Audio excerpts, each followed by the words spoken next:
All right, so here is the problem. Pause and try and solve it. All right, so hopefully you've attempted this problem or solved it.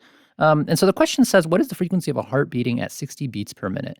Now this is a bit of a an interesting question, and the reason why I put this question is I want to get you thinking about frequency in terms of per second, right? I've talked about this a lot in other videos and in the main lecture for this subject. But frequency is measured in hertz, which is the same as per second, number of things that happen per second, right? And so we can actually think about a heartbeat in terms of the number of heartbeats per second, right, or number of anything per second, right? If you're drumming, for example, if I'm drumming and I drum, let's say once every 2 seconds, so I go boom, boom, boom.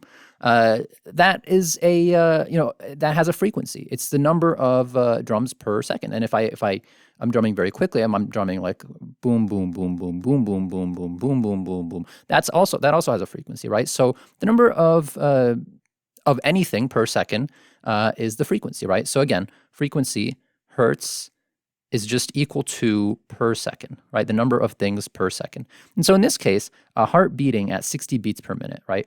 60, that's per minute. Per minute. So per minute is a unit of frequency, right? But of course, hertz is not in units of per minute, it's in units of per second, right? And how many seconds are in a minute? It's 60, right?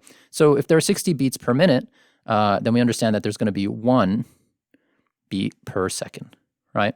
Fairly straightforward, I think. And so that's 1 hertz. So the correct answer here is going to be A, that there is 1 hertz.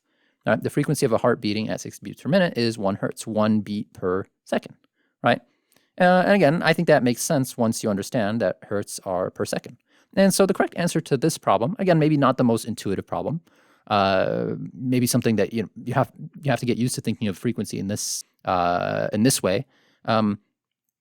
But fairly straightforward, I think. And so correct answer here is A.